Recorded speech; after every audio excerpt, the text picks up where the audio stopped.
Ingresamos en el último tramo de Poder Pensar y, como les habíamos adelantado, vamos a hablar del censo a nivel nacional que comenzó en el mes de septiembre, que se sigue desarrollando en este mes de octubre. Estamos recibiendo a Lidia Melendres, que es la subdirectora de Unidad de Censos 2011. Gracias por acompañarnos. Gracias. ¿En qué porcentaje se está en estos momentos de relevamiento? Bueno, al día de hoy nosotros hemos cubierto un 48, casi un 49% del relevamiento censal, tanto en lo que compete a población como en lo que es domicilio, es decir, cantidad de viviendas y locales a nivel de país. Se han ido alzando voces desde diferentes ámbitos sobre la lentitud del censo. ¿Qué explicación dan ustedes y realmente se viene mucho más atrás o se viene atrasado con respecto a lo que se había planificado? Sí, nosotros habíamos estimado, según los recursos humanos con los que creíamos que íbamos a contar, que se iba a cumplir en un plazo de 30 días, es decir, en el mes de septiembre.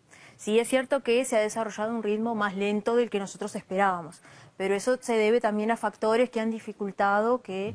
¿Cuáles serían esos factores que atrasaron el censo? Esos factores básicamente son los que hacen a las dificultades que hemos tenido con el equipamiento, sea en cuanto fue la carga del software. Nosotros contamos con los recursos humanos técnicos con ese perfil tardíamente, en el mes de julio y agosto, lo que hizo dificultoso también controlar la calidad de los dispositivos al momento de salir a campo. ¿Qué tipo de problemas aparecieron con los aparatitos estos? Eran básicamente, problemas de software, es decir, cuando se trataba de hacer la transferencia de datos o la asignación de cargas en el sistema de gestión. Cada censista tiene una carga de trabajo, una región, baja sus domicilios, los domicilios que le corresponde censar. Bueno, en esas transmisiones algunas dificultades en ese sentido, también en lo que es la instalación del GPS para zonas rurales.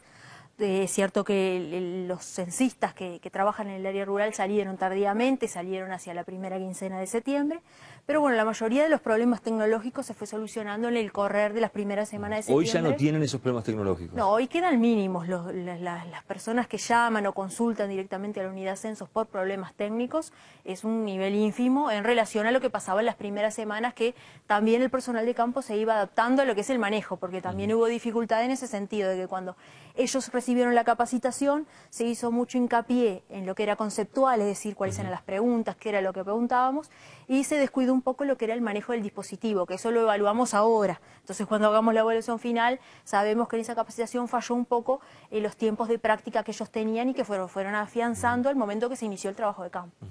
¿Por qué se decidió hacerlo de esta forma, digamos, que se había planificado en un principio todo septiembre, ahora septiembre y octubre, y no en un solo día, que es otra de los grandes planteos de discusión sobre este censo que se está haciendo? Bueno, nosotros tenemos un antecedente ya de un censo en un periodo prolongado, que es el conteo del año 2004, que mucha gente no lo recuerda, pero el INE hizo un conteo de población en el año 2004, que también llevó un mes y medio de realización, y ya ahí se probó cuál era la mecánica. El último censo, de hecho, el que fue en un día, que fue un día feriado, fue en el año 96.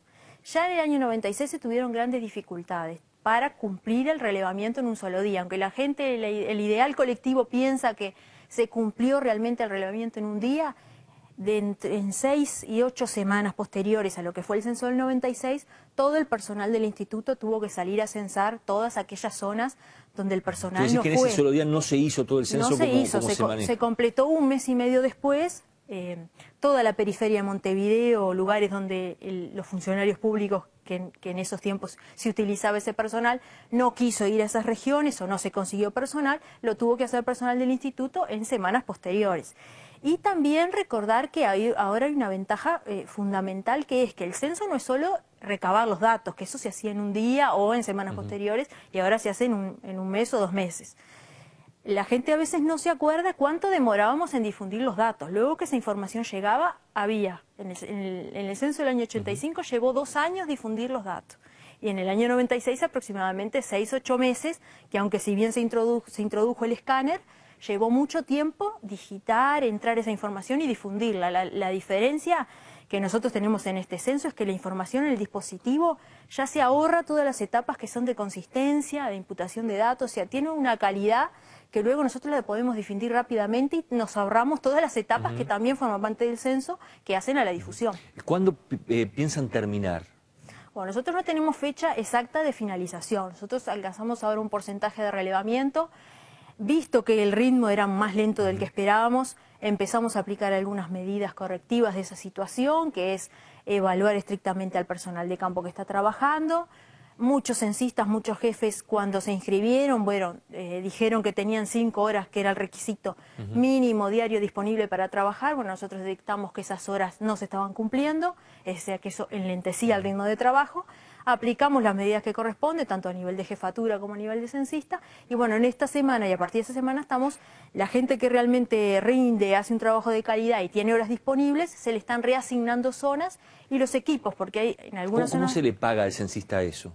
El censista se le paga a destajo, es decir, por entrevista realizada. Cada vivienda, cada local, cada hogar, cada persona tiene un valor distinto, sea en área urbana, sea en área rural, o sea que la persona cuanto más rinde, más va a ganar porque más carga. ¿Tuvieron que sacar censistas por mal trabajo, por haber hecho las cosas mal o no haber cumplido con lo que se comprometieron? Claro, eso es lo que estamos haciendo justamente en esta etapa, es decir, teniendo una evaluación de cada uno de sus jefes de equipo y jefes regionales y de la jefatura de relevamiento, con un informe, con datos concretos de que esa persona o hace un trabajo de mala calidad o no cumple con las mínimas horas de trabajo que debería realizar, se le están dando el cese porque en realidad no está cumpliendo con la tarea. ¿Cuántos han cesado ya? No, eso es un manejo interno que hacemos de los números, pero realmente ahora estamos en la etapa de análisis, pero no solo de censistas, sino también, repito, de jefes, porque los jefes también tenían También encontraron irregularidades ahí. Irregularidades que no acompañaban al censista, que no hacían supervisión, que no hacían reentrevistas, entonces esas situaciones corregirlas y reasignar zonas al personal que sí cumple. ¿Con cuánto personal están ahora trabajando? Actualmente hay alrededor de 5.600 censistas en todo el país y alrededor de 750 jefes de equipo. ¿Y en septiembre fue lo mismo?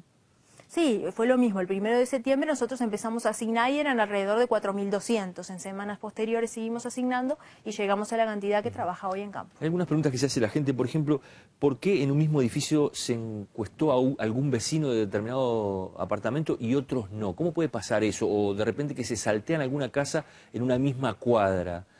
Sí, eso ha pasado en las recorridas. Nosotros antes, cuando ellos iban con el mapa, ahora hay un trabajo previo que no es de respetar estrictamente el orden de los domicilios. ¿Por qué? Porque ahora hay un trabajo previo del jefe que hizo el precenso de domicilios y bueno, ellos como en la máquina pueden ir seleccionando, no tienen que seguir estrictamente el orden del sentido horario, de dar vuelta a la manzana, pueden hacer eso alternadamente, según sus horarios, dejar al mediodía o si estudian de mañana, salir de tarde. Puede ocurrir que en un mismo edificio o al averiguar con el portero de que en tales viviendas no hay personas en ese momento, puedes censar a las que encuentre y dejar para otro momento a las que no encuentre. ¿Qué pasa con aquella persona que no quiso responder o que de repente ya pasaron 3 veces por el domicilio y nunca la encontraron? ¿Qué va a pasar? Sí, la mayoría de los casos nosotros rechazos directos que se hayan elevado a asesoría jurídica, hasta el momento tenemos uno. Una sola persona que no quiso recibir el censo. Un solo rechazo que después de la visita del censista recibió la del jefe de equipo, luego fue el jefe regional, a veces fue también el supervisor del INE. Casi toda la mayoría de esos rechazos se levantan al momento que otro Nos dejás la curiosidad planteada sobre quién es ese, qué perfil tiene esa persona, por lo menos. Sí, no, o sea, formalmente puede ser que haya otros que lo estén tratando de levantar ese rechazo. Pero a veces la gente sí tiene alguna reticencia en cuanto a alguna pregunta o no entiende bien los objetivos, pero una vez que concurre el jefe, algún supervisor que se lo explica, es fácilmente de levantar ese rechazo. O ha pasado en alguna pregunta del censo de locales también, que ha habido algún rechazo, pero no total, sino parcial. El diario El País publicó, el 2 de octubre, tuvo un informe sobre el tema del censo, pero más de entrevistando a personas que están haciendo el trabajo, a censistas, sobre cómo ha sido la experiencia. Y había, por ejemplo, un muchacho que hacía el censo que decía que le quisieron pegar, por ejemplo, una persona porque le parecían desubicadas algunas preguntas que le hicieron. ¿Les ha pasado eso? Sí, nosotros, en ese caso no llegó a la jefatura de relevamiento ni a la dirección del censo, ¿sí? Lo que ha pasado, que es más frecuente, es el tema con los perros. Eso es cierto que hay censistas que han sido mordidos, unos cuantos casos hemos tenido, pero casos de agresión física, también hemos recibido denuncias de robo, por supuesto, que se le ha arrebatado el equipamiento. ¿Les han robado muchos de los aparatitos o no? No muchos, pero algunos sí, en arrebato, o cuando fueron a transferir información a alguna base, también se ha robado. Y el caso sí de los perros, que no hay una solución, tratar de que la gente antes de ingresar los pueda manejar, pero no en el caso de agresión física no hemos recibido nosotros como dirección del censo denuncias de ese tipo. Bien, para ir cerrando, había algún caso allí en ese artículo del País se nombraba María, una mujer de Sayago, que dijo que mintió a los censistas en algunas preguntas porque después la mataban a impuestos. Eso fue lo que dijo ella, porque tenía miedo cómo se iba a manejar esa información. También tienen esa sensación, algún censista lo decía, le preguntaba a una persona, ¿tiene un vehículo, tiene una moto, por ejemplo? Y le decía que no, y él veía que la moto estaba al lado de él.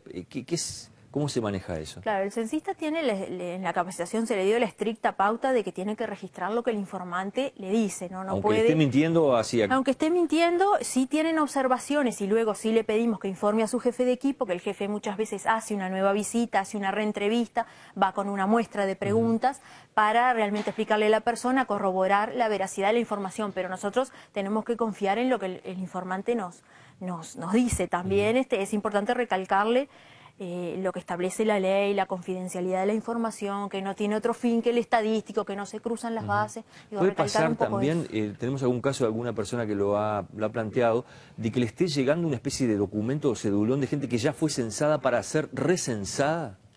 No, lo que puede pasar es la visita de la encuesta de evaluación censal, que es una encuesta paralela, que mide, es una encuesta de cobertura que mide la calidad del censo. Esa encuesta tengo entendido que se larga la semana que viene, puede ser que le hayan dejado alguna notificación, o puede ser también lo que muchas veces la gente confunde, lo que es la encuesta continua de hogares, que a veces llama para preguntar que al que le hicieron el censo le preguntaron ingresos y a mí sí. Y bueno, una cosa eso aparecía en ese documento de una señora mayor que le habían entregado ese documento que decía que le iban a preguntar por los ingresos, cosa que le generaba inquietud porque no había pasado, o sea, no estaba dentro de las preguntas del censo. Claro, ¿verdad? esa es la encuesta continua de hogares que el INE hace desde el año 63, la hace todo el año. Que no tiene nada que ver con el censo que está haciendo. No tiene nada que ver con el censo, las mismas preguntas son para todos y la encuesta hace una muestra.